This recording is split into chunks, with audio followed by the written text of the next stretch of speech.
السلام علیکم ورحمۃ اللہ وبرکاتہ. نحمده ونصلی علی رسولہ الکریم اما بعد فاعوذ باللہ من الشیطان الرجیم بسم اللہ الرحمن الرحیم رب اشرح لی صدری ویسر لی امری واحلل عقدۃ من لسانی یفقہوا قولی. ایک دفعہ درود شریف پڑھ لیجیے.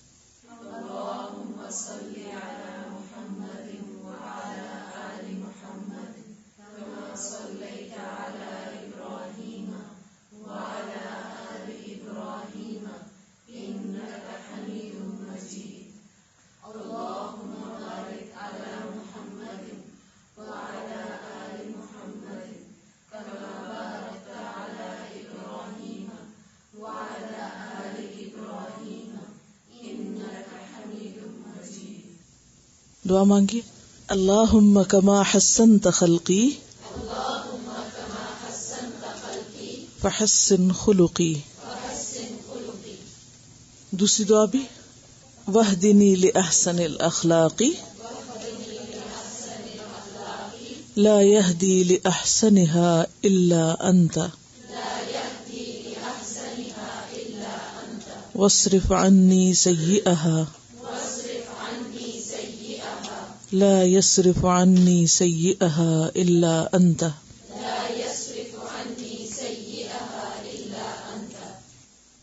آج کا ہم نیا باب شروع کرتے ہیں. الحیاء شرم و حیا، ماڈسٹی.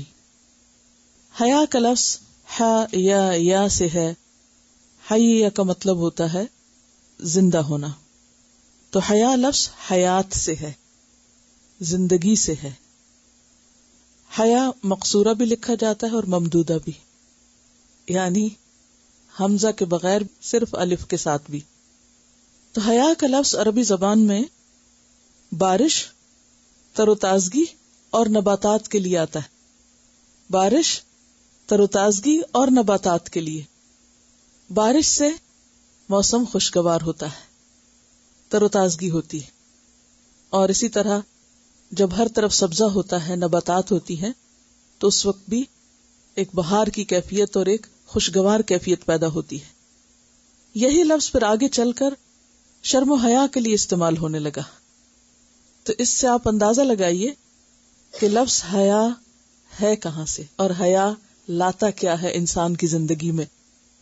خوشگواری، تر و تازگی، تعلقات کی بھلائی، خوبی.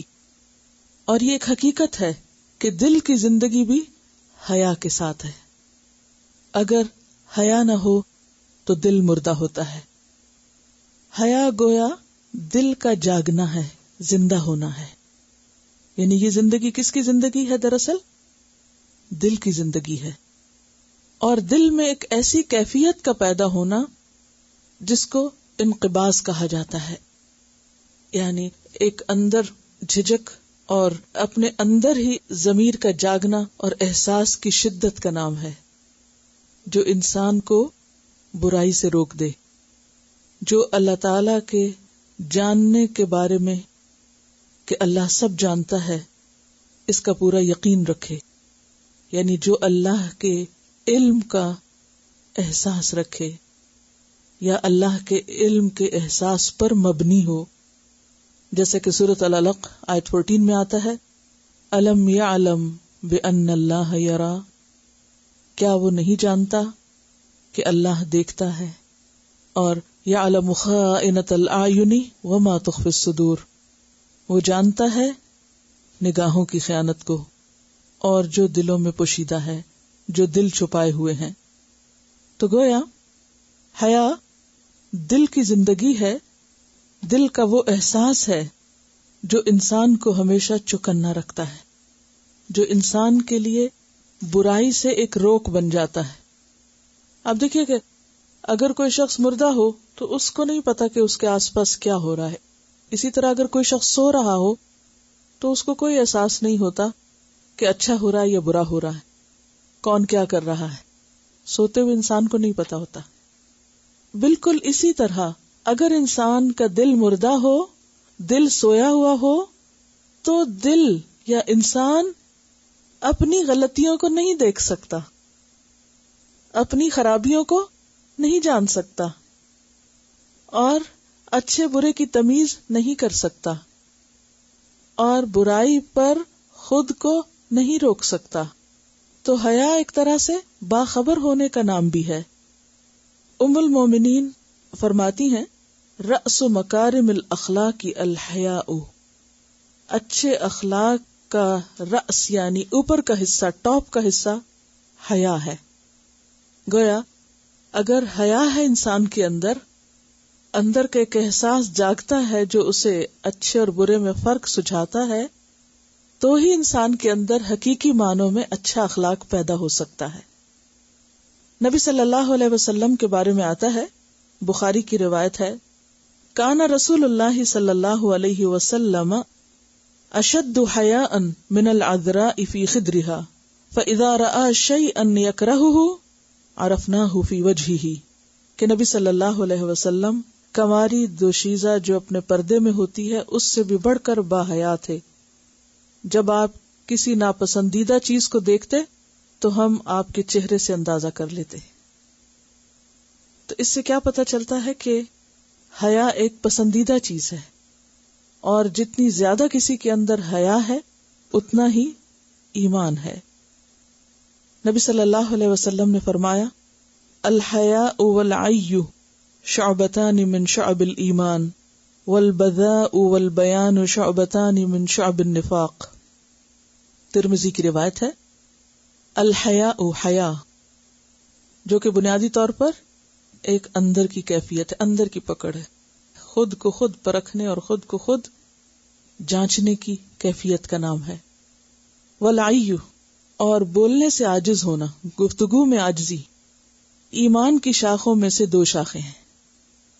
والبذاء، اور بد کلامی، اجڑ پن، والبیان، اور باتونی ہونا، شعبتانی، 2 شعبے ہیں، من شعب النفاق، منافقت کے شعبوں میں سے یا منافقت میں سے۔ فرق کیا ہے؟ وجہ کیا ہے؟ وجہ یہ ہے کہ جب انسان اللہ تعالی کو پہچان لیتا ہے، جب انسان کے اندر اللہ کی عظمت آ جاتی ہے، اللہ کی بڑائی دل میں سما جاتی ہے، تو پھر انسان کی کیفیت کیا ہوتی ہے کہ وہ ہر چیز میں محتاط ہو جاتا ہے، کیونکہ دل جاگتا ہے نا، کسی لمحے انسان اپنے آپ کو معاف نہیں کرتا۔ اللہ کی عظمت اور حیا کا باہم کیا تعلق ہے؟ جب انسان اللہ تعالیٰ کو بڑا مان لیتا ہے تو پھر لازماً اس انسان کو اپنا آپ چھوٹا نظر آتا ہے، اور وہ اپنی غلطیوں اور کوتاہیوں پر شرمندہ ہوتا ہے، اکڑتا نہیں ہے۔ جب کوئی شخص اللہ کا احسان پہچاننے لگتا ہے کہ میرے مالک کے مجھ پر کتنے احسان ہیں، پوری نعمتوں کے اوپر اس کی نظر ہوتی ہے، ہر طرف جدھر بھی نظر اٹھاتا ہے اس کو اپنے رب کی رحمتیں اور نعمتیں نظر آتی ہیں، اور اس کے مقابلے میں جب وہ اپنے آپ کو دیکھتا ہے تو شرم سے پانی پانی ہوتا ہے۔ اسی کیفیت کا نام حیا ہے۔ اس کے بغیر، اللہ کی معرفت کے بغیر، اللہ کی نعمتوں اور اس کے احسانات کی پہچان کے بغیر، حقیقی معنوں میں انسان کے اندر حیا پیدا ہو ہی نہیں سکتی۔ مثلاً آپ دیکھیے کہ آپ انسانوں میں سے کس سے حیا کرتے ہیں؟ کس سے شرم آتی ہے آپ کو؟ جس کا آپ پر کچھ احسان ہو، جس نے آپ کے ساتھ اچھا کیا ہو، اور پھر کسی وقت آپ جواب میں اس کے ساتھ برا کر جائیں تو اس کے بعد کیا کیفیت آتی ہے، کیا احساس ہوتا ہے انسان کا؟ شرمندگی۔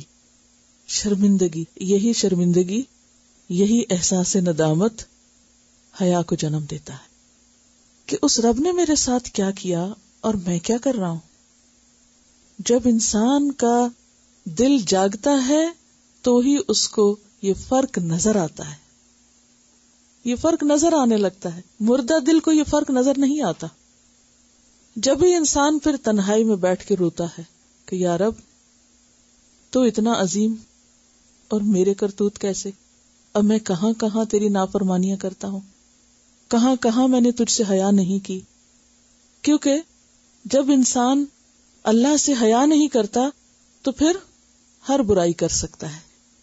اسی لیے حدیث میں آتا نا اذا لم تستحی فاصنع ما شئت، جب تم میں حیا نہیں تو پھر جو چاہو کرو، پھر تم سب کچھ کر سکتے ہو.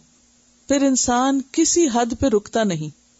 لیکن حیا کی کیفیت ایک ایسی کیفیت ہے، اندر کا ایک انقباض اور اندر کا احساس ندامت انسان کو رلاتا بھی ہے اور انسان کو غلطیوں سے بچاتا بھی ہے، محتاط زندگی بسر کراتا ہے. یہیں سے پھر تقوی جنم لیتا ہے، یہیں انسان کو پھر اپنے قصور نظر آتے ہیں، یہیں سے تکبر کا خاتمہ ہوتا ہے. اور جب تکبر ختم ہوتا ہے تو پھر بہت سی خرابیاں اور بہت سی برائیاں آہستہ آہستہ خود ختم ہونے لگتی ہیں. تو اس لیے دل کا زندہ ہونا اور حیا کا ہونا زندگی ہے، حقیقی زندگی ہے، اصل زندگی ہے. اسی لیے اس کو ایمان کا ساتھی قرار دیا گیا ہے کہ حیا اور ایمان کیا ہے؟ ساتھ ساتھ ہے. اگر حیا اٹھ گئی تو ایمان بھی اٹھ گیا. لیکن عام طور پر ہم اس کا معنی نہیں سمجھتے کہ کیسے حیا اٹھے تو ایمان جاتا اور ایمان جائے تو حیا جاتا ہے. یعنی جب ہمارا دل نہیں جاگتا، جب ہمیں اپنی کوتاہیاں نظر نہیں آتی، ہمیں شرمندگی نہیں ہوتی اپنی غلطیوں پر، تو اس کے برعکس کیا ہوتا ہے؟ ڈھیٹ پن، گناہوں پہ جرت، اکھڑ پن، پرواہ نہ کرنا، کسی غلطی پہ کوئی شرمندہ نہ ہونا، شرمسار نہ ہونا. ایسا ہی تو ہوتا ہے نا. لیکن جب دل جاگتا ہوتا ہے تو پھر انسان کو اچھا برا نظر آتا ہے. جیسے جاگتے انسان کو ہر آواز سنائی دیتی ہے، ہلکی آواز بھی سنائی دیتی ہے اور زور کی آواز بھی سنائی دیتی ہے. جاگتے انسان کو، الرٹ انسان کو چھوٹا سا داغ بھی نظر آتا ہے اور بڑا بھی نظر آتا ہے. پھر خوب پہچان ہوتی. لیکن جو تھکا ہوا ہو انسان، جو نیند کے غلبے میں ہو، جو مرنے کے کنارے پہنچا ہوا نزا کے عالم میں ہو، اس کے سامنے کو رو رہا ہو، چیخ رہا ہو تو اس کو پرواہ نہیں ہوتی، وہ نہیں سوچ سکتا ان کے بارے میں. کبھی آپ نے دیکھا ہوگا کہ جب آپ خود بہت تھکے ہوئے ہوں تو آپ کو پرواہ نہیں ہوتی کہ کوئی لڑ رہا ہے، کوئی کیا کر رہا ہے اور کیا نہیں کر رہا ہے. آپ سوچتے ہیں جو مرضی جس کا جی چاہے کرے. لیکن آپ جب بالکل فریش ہوتے ہیں، آپ کا ذہن تر و تازہ ہوتا ہے، تو آپ کو چھوٹی چھوٹی چیزیں نظر آنے لگتی. مثلاً اگر آپ صبح سویرے صفائی شروع کریں تو صفائی کیسی ہوتی ہے، اور اگر آپ رات سونے سے پہلے آپ صفائی کر رہے ہو تو کیسے کرتے ہیں. فرق ہے نا. بالکل اسی طرح جب انسان اپنی ایمانی معرفت کی کیفیت میں ہوتا ہے تو چھوٹی چھوٹی غلطی سخت چبھتی نظر آتی ہے، شرمندگی ہوتی ہے، معافی مانگتا ہے انسان، اسے چھوڑنے کے طریقے سوچتا ہے. اور جب انسان بے حس ہوتا ہے، غافل ہوتا ہے، تو بڑی بڑی خطائیں اس کو کچھ بھی نظر نہیں آتی. حیا پیدا کیسے ہوتا ہے؟ بعض حکماء کا قول ہے کہ احیوا الحیاء بمجالست من یستحیا منہ. حیا کو زندہ کرو، یعنی حیا پیدا کرو. کیسے؟ ان لوگوں کی مجلس، صحبت سے کہ جن سے حیا کیا جاتا ہے. یعنی جب تم ایسے لوگوں کے بیچ میں ہو کہ جن سے تمہیں حیا آتی ہے تو ان کی مجلس میں بار بار بیٹھنے سے تمہارے اندر بھی وہ حیا پیدا ہو جائے گی. یعنی حیا کی کیفیت جو ہے وہ انسان کے اندر صرف علم سے نہیں آتی، صحبت صالح سے آتی ہے. صحبت صالح، کیونکہ انسان ان کے رویے اور ان کے عمل سے بہت کچھ سیکھتا ہے. ان کے رویے کو دیکھ کر پھر اپنی غلطیاں نظر آتی ہیں، اپنی گفتگو کا انداز، اپنے معاملات. اچھی صحبت اور اچھے لوگوں کی مجلس انسان کے اندر اچھائیاں پیدا کرتی ہے، کیونکہ بہت کچھ انسان خاموشی سے سیکھ رہا ہوتا ہے، بغیر کسی بات کے. تو خلاصہ یہ ہے کہ حیا زندگی کی علامت ہے، حیا ایمان کی علامت ہے، حیا اللہ کی معرفت کی علامت ہے. وہ معرفت جو انسان کے احساس سے جواب دہی اور ذمہ داری کو اجاگر کرتی ہے، انسان کے اندر یہ احساس پیدا کرتی ہے کہ وہ اس دنیا میں ذمہ دار ہے. وہ معرفت جو انسان کے اندر ایک سنجیدگی پیدا کرتی ہے، انسان کے اندر گہرائی پیدا کرتی ہے اور انسان کو غور و فکر کرنا سکھاتی ہے. با حیا ہونا، حیادار ہونا ایک پورا کلچر ہے. ایک لائف سٹائل ہے، انسان کے پورے طریقہ زندگی کو بدل ڈالتا ہے. اس مختصر سی تمہید کے بعد ہم حدیث کی طرف آتے ہیں. عن انس قال قال رسول اللہ صلی اللہ علیہ وسلم ان لکل دین خلقا وخلق الاسلام الحیاء. رواہ ابن ماجہ کتاب الزہد. سیدنا انس رضی اللہ عنہ سے روایت ہے کہ رسول اللہ صلی اللہ علیہ وسلم نے فرمایا، بے شک ہر دین کی ایک خصلت ہوتی ہے، ایک خلق ہے، ایک عادت ہے، ایک پہچان ہے، اور اسلام کی خصلت، اسلام کی کوالٹی حیا ہے. عن انس قال، حضرت انس رضی اللہ عنہ سے روایت ہے، کہتے ہیں قال رسول اللہ صلی اللہ علیہ وسلم، رسول اللہ صلی اللہ علیہ وسلم نے فرمایا، ان بے شک لکل دین ہر دین کے لیے خلقن ایک عادت ہے، خصلت ہے، کوالٹی ہے، وخلق الاسلامی اور اسلام کی کوالٹی یا پہچان یا خصلت الحیاء حیا ہے. تو گویا حیا اسلام کی پہچان ہے. مسلمان اپنی ظاہری پہچان کے اعتبار سے باحیا ہوتا ہے. اس حدیث کو حضرت انس بن مالک نے روایت کیا ہے. حضرت انس بن مالک کون تھے؟ بہت مشہور شخصیت ہے. حضرت انس رضی اللہ تعالی عنہ جن کی کنیت ابو حمزہ تھی، لقب خادم رسول اللہ صلی اللہ علیہ وسلم تھا، انصار کے معزز ترین خاندان بنو نجار سے تعلق رکھتے تھے.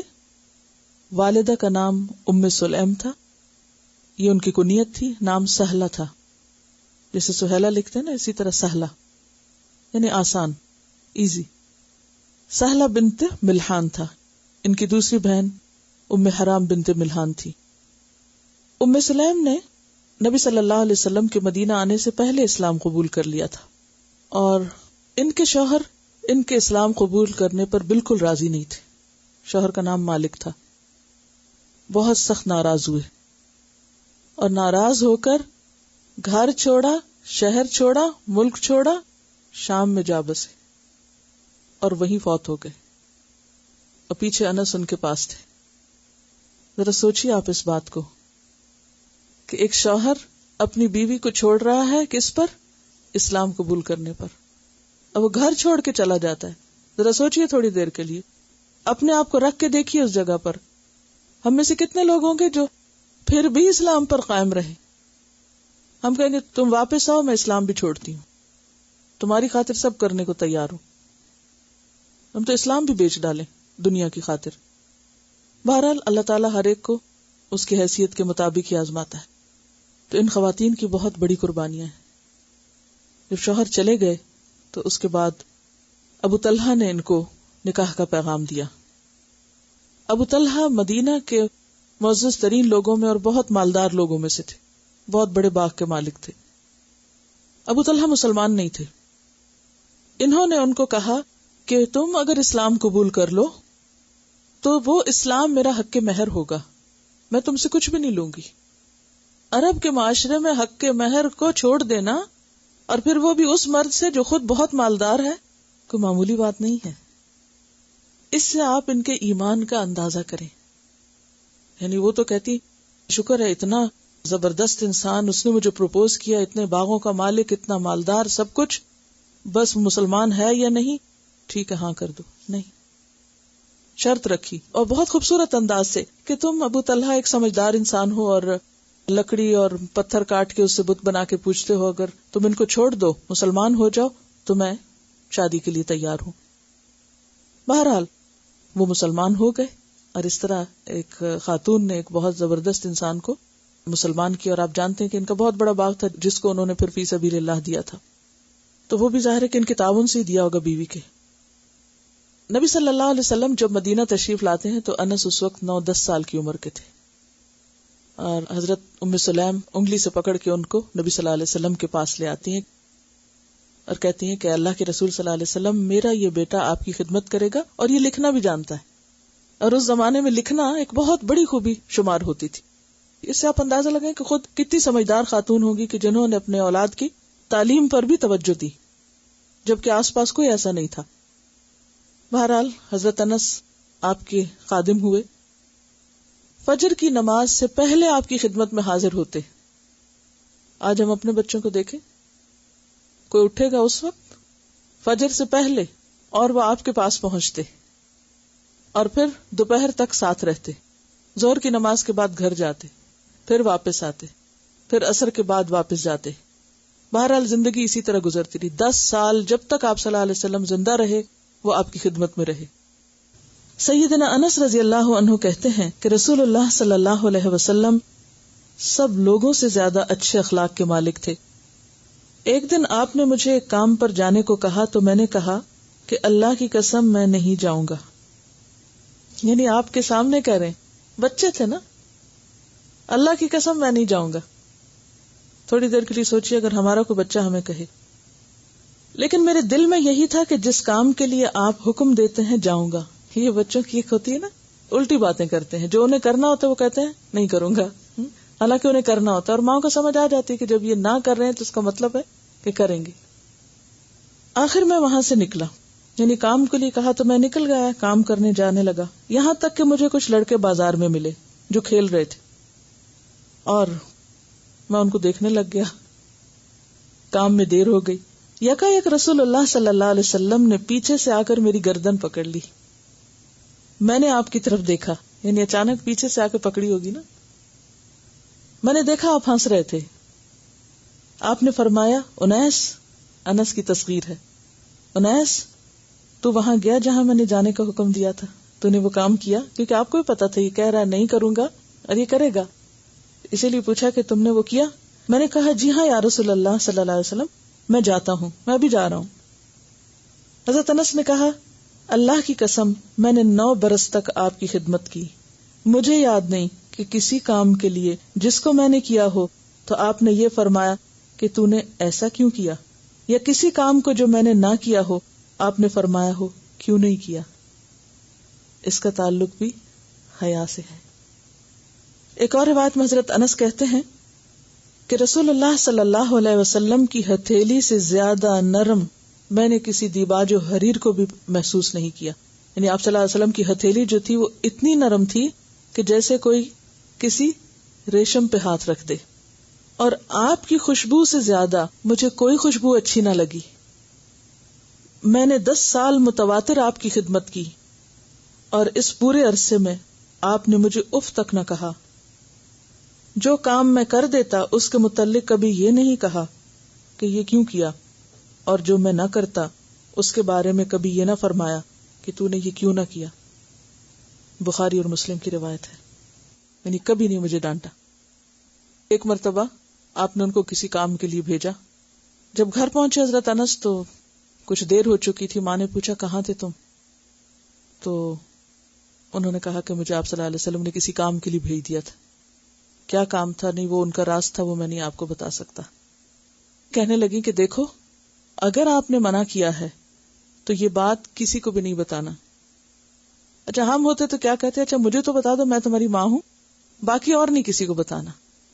اب دیکھیے کہ جب ہم بچوں کی تربیت کرتے ہیں تو ہمیں اپنے عمل سے سکھانا ہے.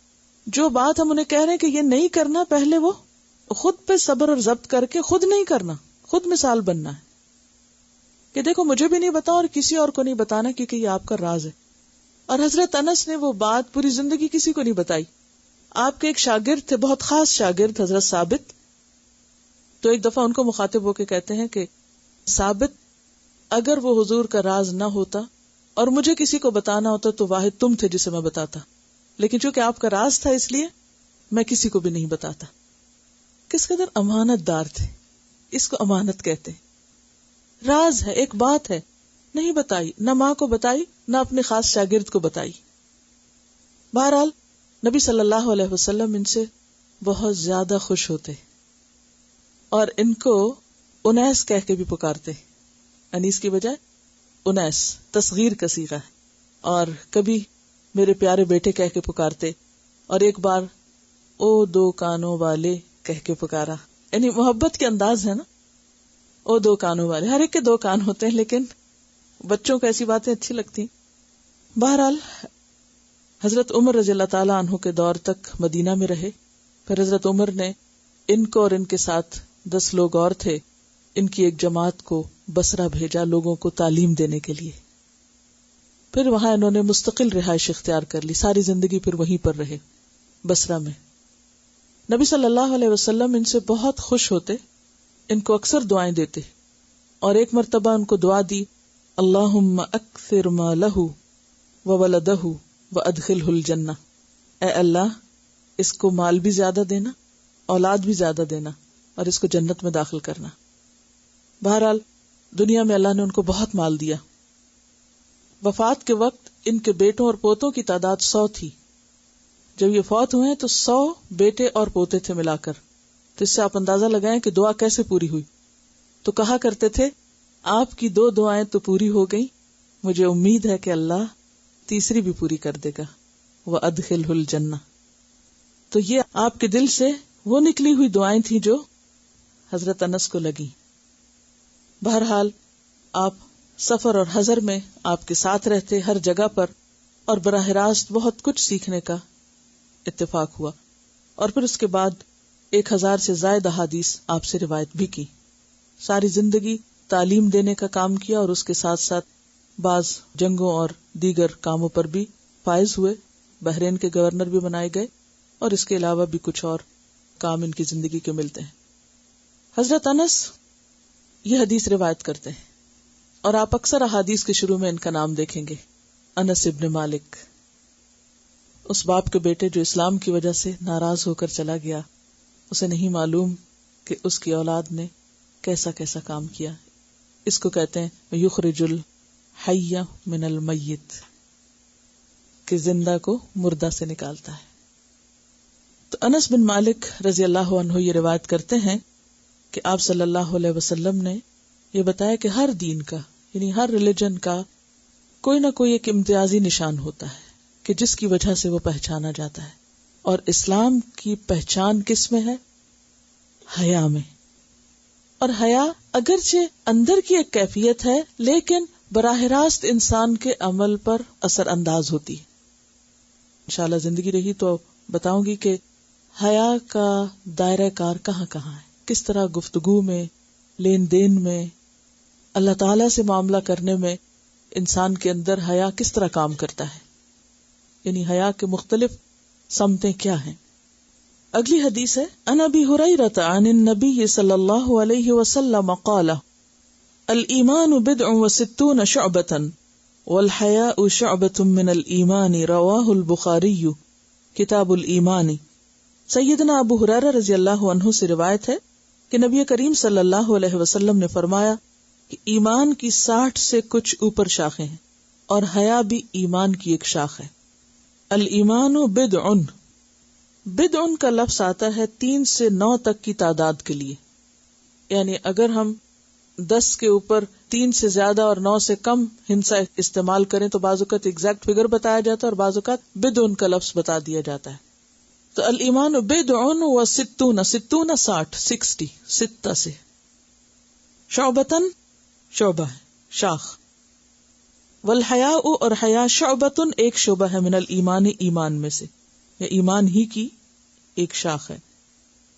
تو گویا اس سے پہلی بات تو یہ پتہ چلتی ہے کہ ایمان محض ایک ایبسٹریکٹ چیز نہیں، بلکہ اس کا تعلق عمل سے ہے.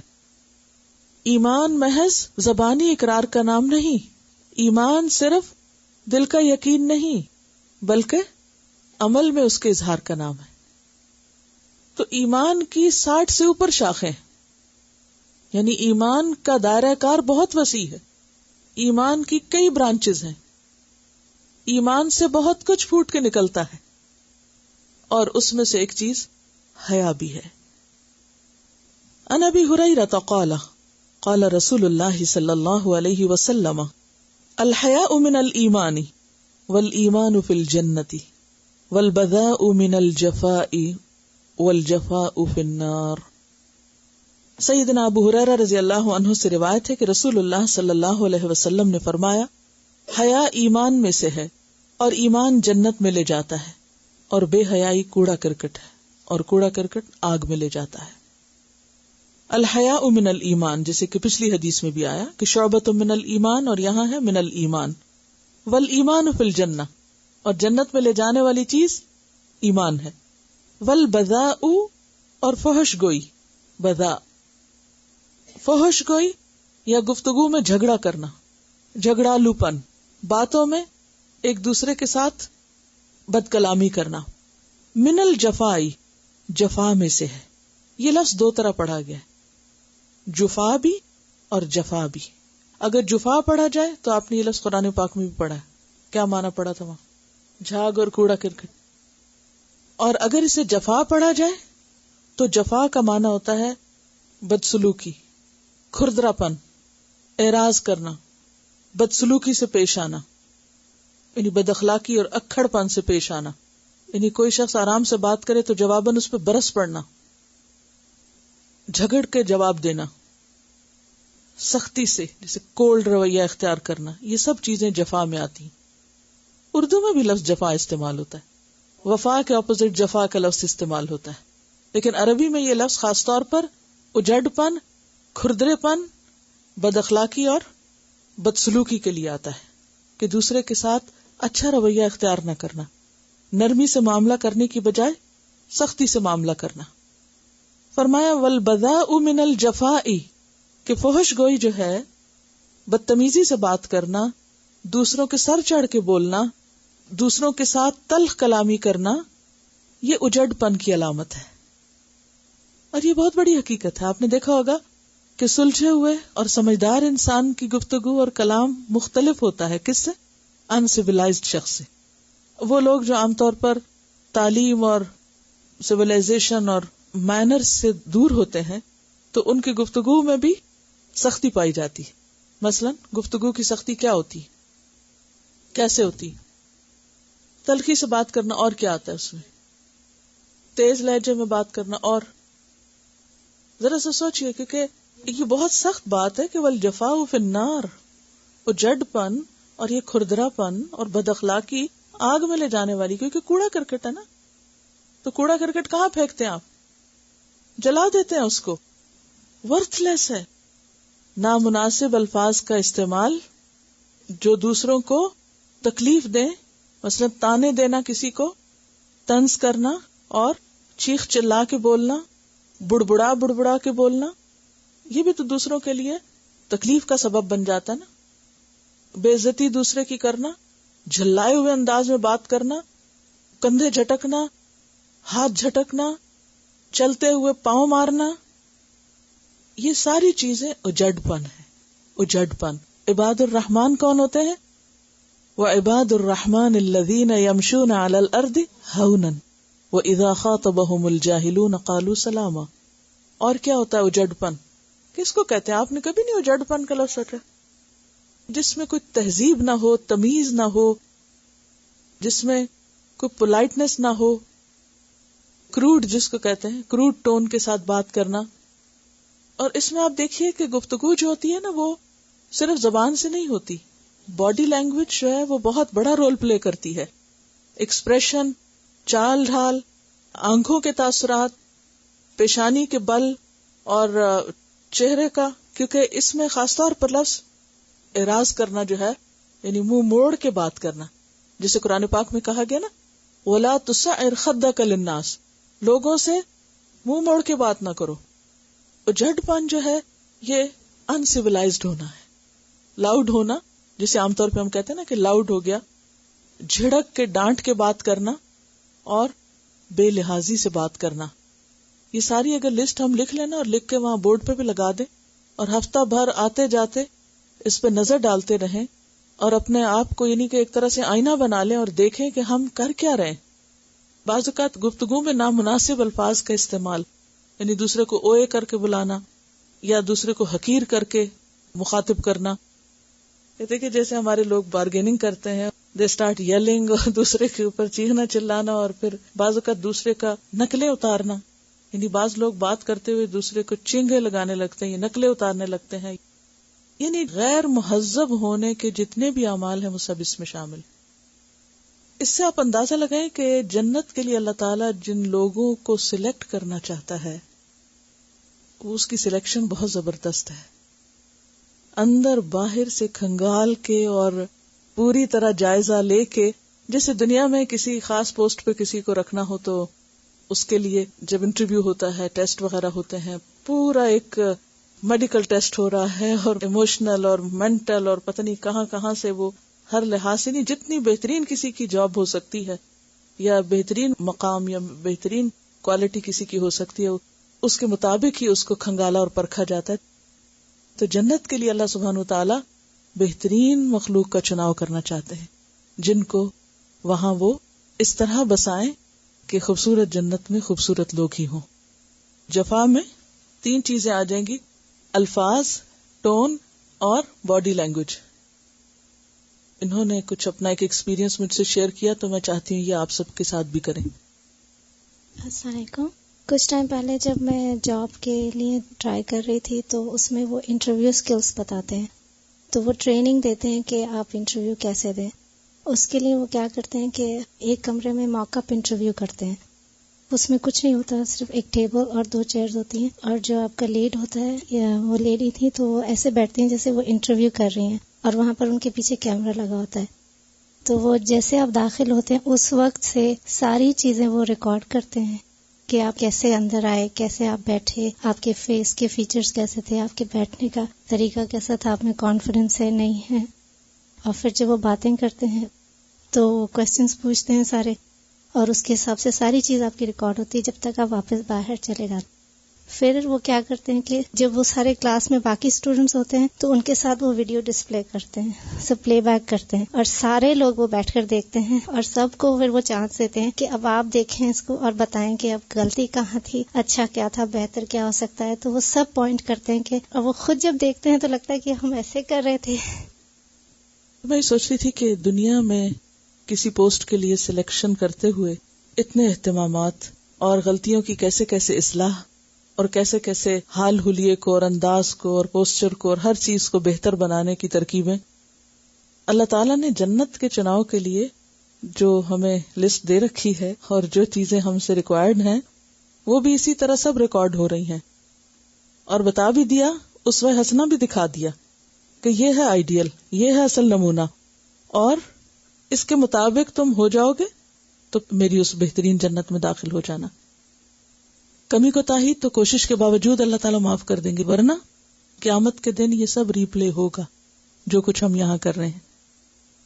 تو اس سے پہلے کہ وہاں ری پلے ہو تو کیوں نہ ہم لوگوں کی ہم پر جو تنقید ہے اس کو ہی سن لیں. جب ہم کسی سے اکھڑ پن کر رہے ہوتے ہیں تو جوابی ہمیں دوسرے کے چہرے سے پتہ چل جاتا ہے نا، یہ نہیں چلتا. اگر ہم میں حیا ہوتی ہے تو ہم دیکھ کے شرمندہ ہوتے ہیں، ہم مان جاتے ہیں اور احساس کرتے ہیں کہ ہمیں نہیں کرنا. اور اگر حیا نہیں ہوتی تو ہم کہتے جاؤ جاؤ، تم کون ہو یہ سب بتانے والے مجھے. تو انسان اپنی غلطی کو مانتا بھی نہیں. تو جب تک ریئلائزیشن نہیں ہوتی کہ ہم غلط ہیں یا جو ہم کر رہے ہیں وہ خوبصورت نہیں ہے تو انسان بہتری کی طرف کوشش بھی نہیں کرتا. تو یہ سب کچھ ہمارے اپنے ہی حق میں بہتر ہے. اگر ہماری کوئی اس طرح ویڈیو بنا کے سب کے سامنے دکھانے لگے تو کتنا مشکل کام ہے، کتنا امبیرسنگ ہوگا. لیکن ہم اس امبیرسنگ حالت میں ہر وقت لوگوں کے سامنے ہوتے ہیں اور ہمیں پرواہ نہیں ہوتی. کیوں؟ اس لیے کہ حیا نہیں. حیا سے پرواہ آتی ہے. حیا ایک اپنے اوپر خود چیک ہوتا ہے، اپنے عمل پہ خود شرمندگی ہوتی، شرمندگی کے بعد اعتراف ہوتا ہے. توبہ کے لیے بھی پہلی شرط کیا ہے؟ شرمندگی، ندامت، احساس کہ میں نے غلط کیا، مجھے یہ رویہ نہیں اختیار کرنا چاہیے، مجھے اس کو چھوڑنا ہے. تو فرمایا الحیاء من الایمان والایمان فی الجنت. ایمان جنت میں ہوگا یعنی ایمان والے جنت میں ہوں گے. یعنی حیا ایمان میں سے ہے، اور جن کے اندر حیا یعنی ایمان کی یہ خصوصیت ہوگی وہ خصوصیت ان کو جنت میں لے جائے گی. والبذاء، اور فحش گوئی، بد تہذیبی اور بد اخلاقی، من الجفاء، جفا میں سے ہے. والجفاء فی النار، اور جفا آگ میں ہے. اور اگر اس کو جفا پڑھیں تو اس کا معنی کیا ہوگا کہ بے حیائی کوڑا کرکٹ ہے، یعنی اس کی کوئی حیثیت نہیں. اور کوڑا کرکٹ آگ میں ہے. آگ میں لے جاتا ہے نہیں بلکہ آگ میں ہے. اگر لفظی ترجمہ دیکھیں نا، والجفاء فی النار، جفا آگ میں، یعنی وہ آگ ہی کے قابل ہے. میں کبھی سوچتی ہوں کہ اللہ سبحانہ وتعالیٰ نے یہ جو دنیا بنائی ہے، اور اس میں چند ایک چیزیں جیسے کلر کمبینیشن آپ دیکھیں، درختوں کا سائز دیکھیں، پتوں کے رنگ دیکھیں، کلر سکیمز مختلف چیزوں کی آپ دیکھیں، پرندوں کے کلرز دیکھیں، تو اس سے پتہ چلتا ہے کہ ان اللہ جمیل ویحب الجمال، کہ اللہ تعالیٰ خوبصورت ہے اور خوبصورتی کو پسند کرتا ہے. اور یہ خوبصورتی اگر اس نے اپنی اس دنیا میں جھلک دکھائی ہے ہمیں، نیچر میں کتنی خوبصورتی، کسی موسم میں بھی دیکھیں، ہر موسم کی اپنی خوبصورتی. جب ہر طرف برف پڑی ہوئی ہوتی ہے تو اس برف کی اپنی خوبصورتی، جب ہر طرف ہریالی ہوتی ہے تو اس کی اپنی خوبصورتی. فال کے سیزن میں جو پتوں کے رنگ ہیں ان کی اپنی خوبصورتی. برائٹ ڈے ہو، آسمان نیلا ہو، اس کی اپنی ایک خوبصورتی. بادل ہو، ہوائیں ہو، بارش ہو، اس کی اپنی ایک خوبصورتی. نیچر میں ہر چیز خوبصورت ہے، خواہ وہ جانور ہو، پرندے ہوں، مکوڑے ہوں، حتیٰ کہ سانپوں کی جو کیچلی ہے، اوپر کی جو کھال ہے، اس کے ہی کلرز آپ دیکھ لیں، اس کے ہی ڈیزائنز آپ دیکھ لیں. یعنی جو رب اتنا خوبصورت ہے اور جس نے خوبصورتی اس قدر پھیلا دی زمین پر، وحدائق ذات بہجہ، بارونق اور خوبصورت باغات اگا دیے جس رب نے، وہ رب اور اس کی جنت کس قدر خوبصورت ہوں گے. اس کو حاصل کرنے کے لیے خوبصورت رویوں، خوبصورت اخلاق اور خوبصورت معاملات کی ضرورت ہے. تو اس کے لیے ہمیں اپنے آپ کو خود دیکھنے کی ضرورت ہے، اور اس کے لیے بہترین آئینہ لوگ ہیں. لوگ کیا سوچتے ہیں ہمارے بارے میں، لیکن ہم لوگوں کو اجازت نہیں دیتے کس بات کی، کہ وہ ہمیں بتا سکیں، وہ ہمیں کچھ کہہ سکیں. ہم پہلے ہی روک کر دیتے ہیں، نہیں میری کوئی بات نہیں، مجھے بتانا، مجھے کچھ مت کہنا. ہم اپنے زبان حال سے کہہ رہے ہوتے ہیں، اور اگر کوئی تنقید کر دے تو انتہائی بفر اٹھتے ہیں. یہ سب چیزیں ہمارے اپنے ہی لیے نقصان دہ ہیں. اور اس میں آپ دیکھیے سب سے پہلے خود ہمارے بچے ہمیں بتانے والے ہوتے ہیں. یعنی چھوٹے بچے جتنے معصوم ہوتے ہیں نا، تو وہ چھوٹی چھوٹی باتوں میں ایکسپلین کر دیتے ہیں کہ ہم کیا کرتے ہیں، لیکن ہم ان کے ساتھ کیا کرتے ہیں، چپ کرا دیتے ہیں، اور ان کو شروع سے ہی انکریج نہیں کرتے کہ وہ سچ بول سکیں. سچ بولنے پر ہم ان کی زبان بند کرتے ہیں، لہذا وہ بڑے ہو کر سچ بولنے کے سوا سب سیکھ جاتے ہیں. تو ایسی صورت میں جہاں سے جو بھی ہمیں بتانے والا ہو، ہمیں اس کے لیے کیا ہونا چاہیے، شکر گزار ہونا چاہیے. بچوں کے علاوہ پھر ہماری جو فیملی کے قریب ترین لوگ ہوتے ہیں وہ ہمیں بتاتے ہیں. مثلا بہن بھائی ہوتے ہیں، وہ کھل کھل کے ہم پہ تبصرے کرتے ہیں یا نہیں. یعنی باہر شاید کوئی ہمیں نہیں بتائے کہ ہم کیا کرتے ہیں. ماں اپنے بچوں کو بتا سکتی، بچے ماں باپ کو بتا سکتے ہیں، بہن بھائی ایک دوسرے کو بتا سکتے ہیں.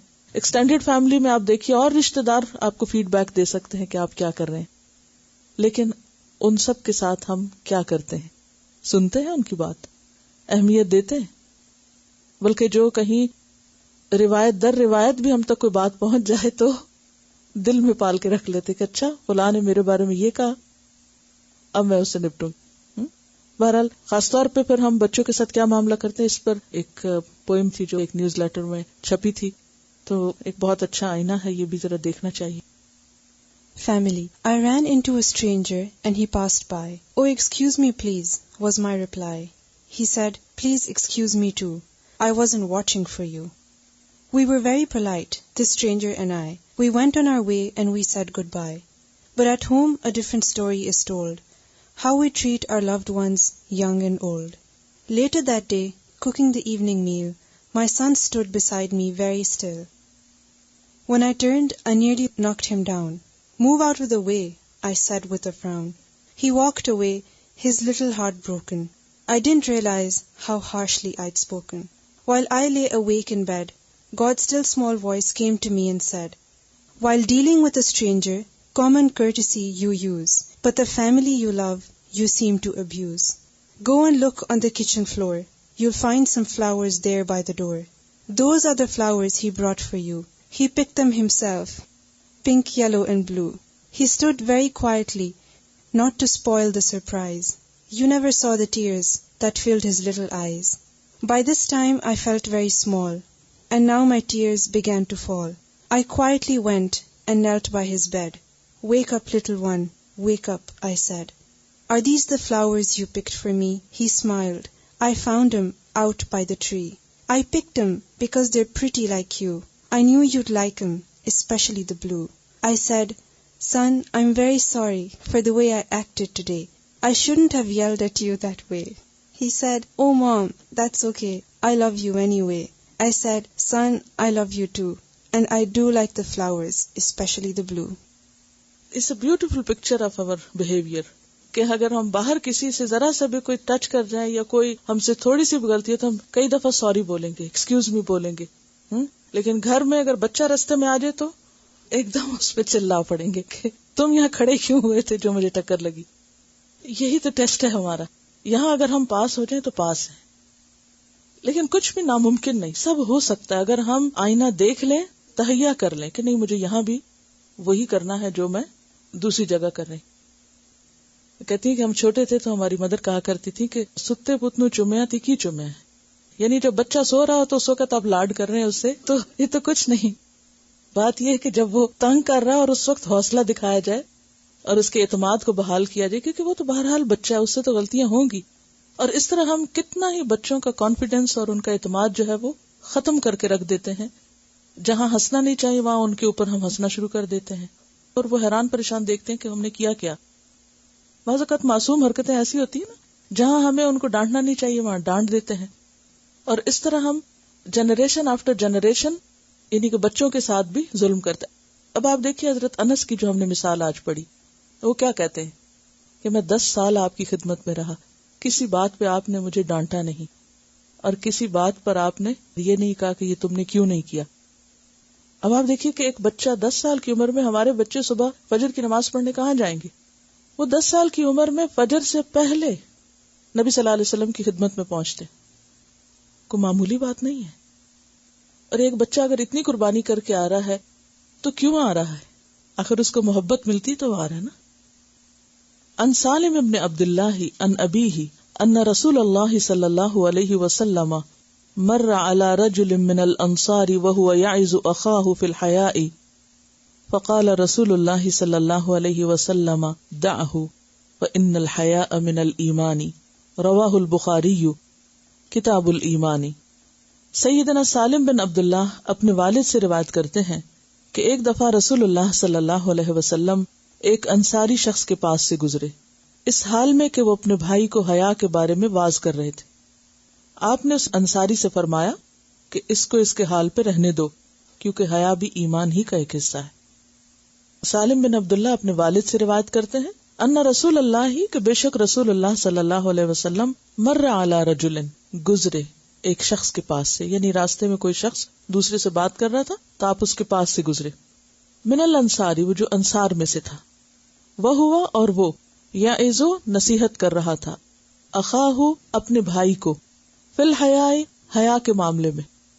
اور نصیحت کیا کر رہا تھا کہ حیا کرنے کی ضرورت نہیں اور ڈرنے کی ضرورت نہیں اور شرمانے کی ضرورت نہیں, جو تمہارے دل میں آئے کہہ دو, یعنی اس قسم کے اس کو مشورے دے رہا تھا. تو آپ صلی اللہ علیہ وسلم نے کیا کیا؟ فقال رسول اللہ صلی اللہ علیہ وسلم دعہ, آپ نے فرمایا ایسی نصیحت مت کرو, چھوڑ دو اس کو, یعنی اللہ نے اس کا جو مزاج بنایا ہے اس پہ اس کو رہنے دو. فإن الحیاء من الایمان, کیونکہ حیا ایمان میں سے ہے. یعنی اگر یہ بد اخلاقی سے, بد کلامی سے اور چیخ چلا کے بات نہیں کرتا تو اس میں کوئی خرابی نہیں. کیونکہ آپ دیکھیے کہ دور جاہلیت میں عرب جو تھے بہت اکھڑ تھے اور اکھڑ پن کو وہ اپنی خوبی سمجھتے تھے.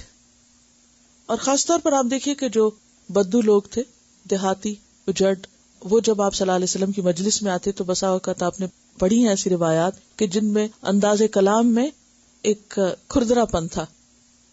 جب آتے اور آپ کے دروازوں پہ نوک کرتے یا زور زور سے آوازیں لگاتے, لیکن ایسے مواقع پر آپ صلی اللہ علیہ وسلم کا رویہ ہمیشہ با اخلاقی رہا. یہاں پر آپ دیکھیے کہ آپ نے اس کو نہیں کچھ کہا کہ جو شرمیلا تھا, بلکہ اس کو منع کیا جو شرم دور کرنے کے لیے یا شرم سے کام نہ لینے کے لیے کہہ رہا تھا اپنے بھائی کو. اس میں جیسے کہ میں نے وہ حدیث بیان کی تھی نا ترمذی کی کہ الحیاء والعی، حیا اور عی کہتے ہیں گفتگو میں عاجزی، کلام سے عاجز ہونا. بعض لوگ کہتے ہیں کہ ہم بہت بولڈ ہیں، ہم ہر ایک کو ہر چیز سنا سکتے ہیں، ہر ایک کو ہر کچھ کہہ سکتے ہیں. یہ کوئی خوبی نہیں کہ ہم ہر ایک کی بے عزتی کرنے کے قابل ہیں، یہ کوئی بھلی بات نہیں. تو یہاں پر جو گفتگو ہو رہی ہے اس میں بھی یہ کہ وہ اس کو کہہ رہا تھا کہ ایسا شرمانے کی ضرورت نہیں. کہا نہیں، یہ شرمانا ایمان میں سے ہے.